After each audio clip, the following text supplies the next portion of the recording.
अस्सलाम वालेकुम students, let's talk about bacterial vaccine. तो सबसे पहले जो हमारे पास नंबर 1 पे वैक्सीन है वो है typhoid vaccine. Typhoid vaccine is a sterile suspension of killed typhoid bacilli salmonella typhi.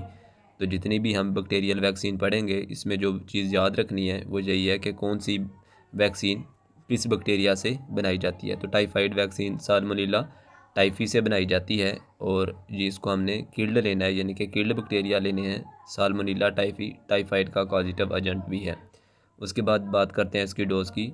2 doses जो हैं वो सब क्यूटेनियसली 0.5 ml की 4 वीक्स अपार्ट, यानी कि 4 हफ्ते के वक्फे से 2 इंजेक्शंस लगाने हैं सब क्यूटेनियसली 0.5 ml के। उसके बाद 0.5 ml के हर 3 साल के बाद। उसके बाद बात करते हैं कॉलरा वैक्सीन। कॉलरा वैक्सीन जो है sterile suspension of killed cholera vibrio cholerae. तो कॉलरा जो वैक्सीन है ये विब्रियो कॉलराई से बनाई जाती है। विब्रियो कॉलराई बैक्टीरिया का नाम है, तो इसको किल्ड लेना है तो इससे कॉलरा वैक्सीन बनाई जाती है। इसकी डोज़ की बात करें तो एक डोज़ जो है फ़र्स्ट डोज़ 0.5 ml की IM या सबक्यूटेनियसली देनी है। उसके बाद 1 से 4 हफ्ते बाद, यानी कि 1 हफ्ते बाद या दूसरे हफ्ते 4 हफ्ते बाद दूसरी डोज़ लगानी है 0.5 ml की। उसके बाद 2 डोज़ जब लग जाएँ तो तीसरी डोज़ 6 महीने बाद लगानी है 0.5 ml की। फिर अगर ज़रूरत हुई तो अगले 6 महीने बाद 0.5 ml की फिर डोज़ लगानी है। उसके बाद बात करते हैं plague vaccine. Sterile suspension of killed plague vaccine is a sterile suspension of killed bacteria Yersinia pestis. तो यसीनिया पेस्टस एक ऐसा बैक्टीरिया है जिसको प्लेक वैक्सीन बनाने के लिए यूज़ किया जाता है। इसकी डोज़ की बात करें तो पहली डोज़ जो है 1 ml की इंट्रामस्कुलरली लगानी है।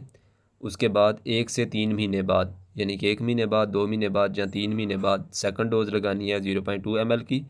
जो थर्ड डोज़ है वो 0.2 ml की 3 से 6 महीने बाद, यानी कि फ़र्स्ट डोज़ उसके 1 से 3 महीने बाद सेकंड 0.2 ml की, थर्ड 0.2 ml की सेकंड के 3 से 6 महीने बाद। उसके बाद बात करते हैं pertussis vaccine. Pertussis vaccine is a sterile suspension of killed pertussis bacilli Bordetella pertussis. इसको हम डी टैप वैक्सीन भी कहते हैं। डिप्थीरिया टेटनस पर्टुसस वैक्सीन, इसका जो होता है 4 इंजेक्शंस होते हैं 0.5 ml के, यानी कि जो कंप्लीट कोर्स होता है 4 इंजेक्शंस का।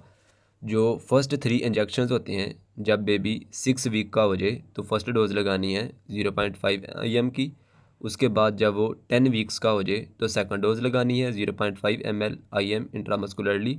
उसके बाद जब वो 14 वीक्स का हो जाए तो थर्ड डोज़ 0.5 ml इंट्रामस्कुलरली लगानी है, यानी कि 3 डोजेज़ हो गई।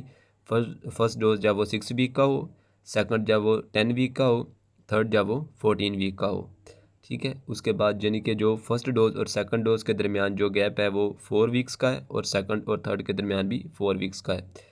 उसके बाद जब वो 1 से 2 साल का हो तो उसके बाद बूस्टर डोज़ लगानी है, यानी कि चौथा इंजेक्शन फोर्थ वो भी 0.5 ml इंट्रामस्कुलरली।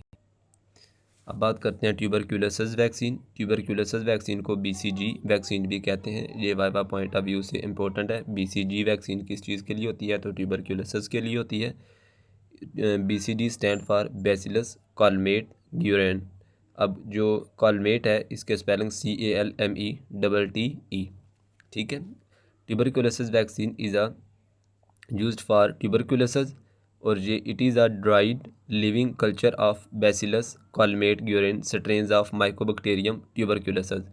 तो जो बैक्टीरिया ये वैक्सीन बनाने के लिए यूज़ होते हैं वो है माइकोबैक्टीरियम ट्यूबरक्यूलोसिस।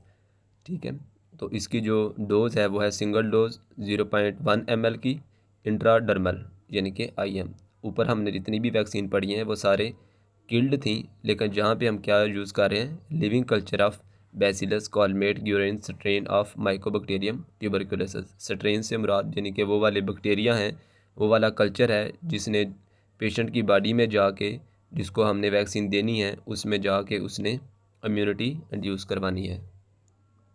उसके बाद हमारे पास meningitis vaccine is a specific bacterial capsular polysaccharide of Neisseria meningitidis. अब नेसेरिया मेनिंजाइटिस एक ऐसा बैक्टीरिया है जिसका कैप्सुलर पॉलीस्क्राइड लेने हैं, यानी कि जो कैप्सूल के अंदर पॉलीस्क्राइड्स होते हैं उनको यूज़ किया जाता है मेनिंजाइटिस वैक्सीन बनाने के लिए। इसकी जो डोज़ है सिंगल सबक्यूटेनियस इंजेक्शन, एक ही इंजेक्शन होगा 0.1 ml कंटेनिंग 50 माइक्रोग्राम्स ऑफ पोलिस्क्राइड्स।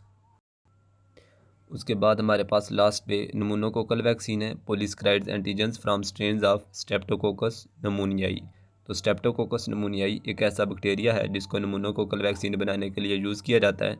इसमें सिंगल इंजेक्शन 0.5 ml का सबक्यूटेनियसली और IM देना है। तो इसमें जितनी भी बैक्टीरियल वैक्सीन है, इसमें जो चीज़ याद रखने वाली है वो ये है कि कौन सी वैक्सीन किस बैक्टीरिया से बनाई जाती हैं। Typhoid vaccine salmonella typhi, cholera vaccine vibrio cholerae, plague vaccine Yersinia pestis, pertussis vaccine Bordetella pertussis. इसी तरह tuberculosis vaccine mycobacterium tuberculosis, meningitis vaccine Neisseria meningitidis, और उसके बाद नमूनोकोकल वैक्सीन स्ट्रेप्टोकोकस नमूनियाई। इसी तरीके से उसके बाद याद रखना है, डोजेस याद रखनी है। ऊपर वाली डोजेस थोड़ी याद करने वाली हैं, नीचे वाली तो तीनों जो वैक्सीन है ये तो इजी है, सिंगल डोज ही है। इसमें सबसे पहला 0.1 ml का, फिर 0.5 और थर्ड भी 0.5 ml। तो एक और इसमें जो वाइवा पॉइंट ऑफ व्यू से बात इंपॉर्टेंट BCG वाली है। Wish you best of luck.